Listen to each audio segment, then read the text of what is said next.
Magandang buhay, mabuting tao. Muli, welcome sa ating Unwind Within podcast. Sa linggong ito, pag-usapan natin yung Mind Matters, Teen Mental Health Overbreak. Usapang kalusugan, pangkaisipan ng kabataan tuwing bakasyon. Kumusta ka na, anak? Welcome back sa Unwind Within, ang iyong lingguhang pahinga para sa kalusugang pangkaisipan at emosyonal. Ako si Ma'am Gilds, ang teacher mong laging handang makinig at gumabay. Ngayong bakasyon, gusto ko sanang pag-usapan natin ang isang mahalagang bagay na hindi masyadong napag-uusapan tuwing summer. Ang mental health ng mga estudyanteng tulad mo. Alam mo, maraming akala ng iba, kapag bakasyon, wala nang problema. Masaya, magaan, pahinga. Pero sa maraming kabataan, hindi palaging ganun ang nararamdaman.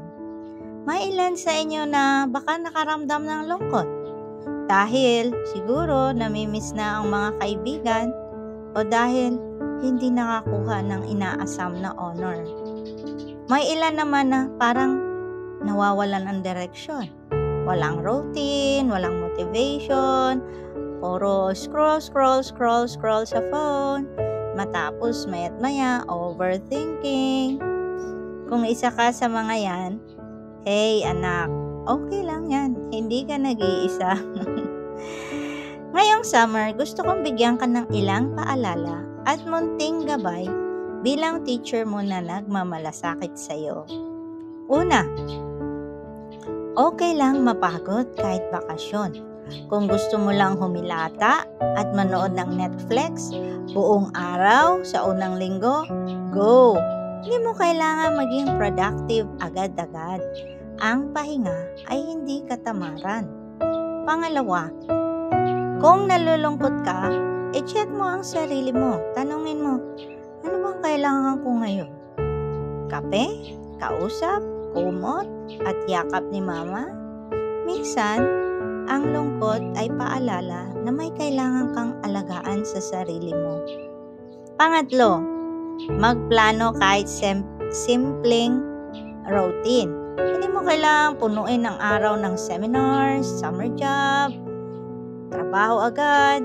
Kahit simpleng sulat mo, gigising ng 9 a.m., magbasa ng 1 chapter, mag-practice ng gitara ng ilang minuto, lalabas para mag-ikot, mag-exercise. Nakakatulong yan para hindi ka ma-stuck sa overthinking.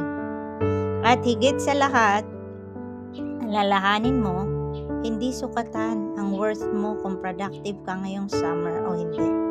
Hindi mo kailangan mag-compare sa iba. Iba-iba ang season natin.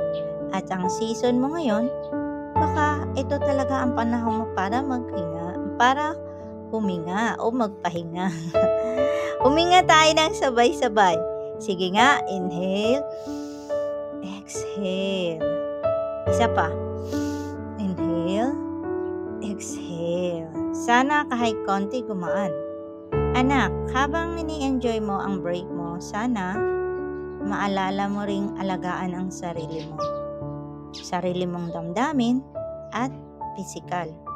Huwag matakot magpahinga. Huwag ka mag-guilty kung nagpahinga ka. Kailangan din ng katawan natin yan. Huwag mahiya kung kailangan mo ng tulong. At huwag mawala ng pag-asa. Dahil may mga taong nagmamalasakit sa'yo.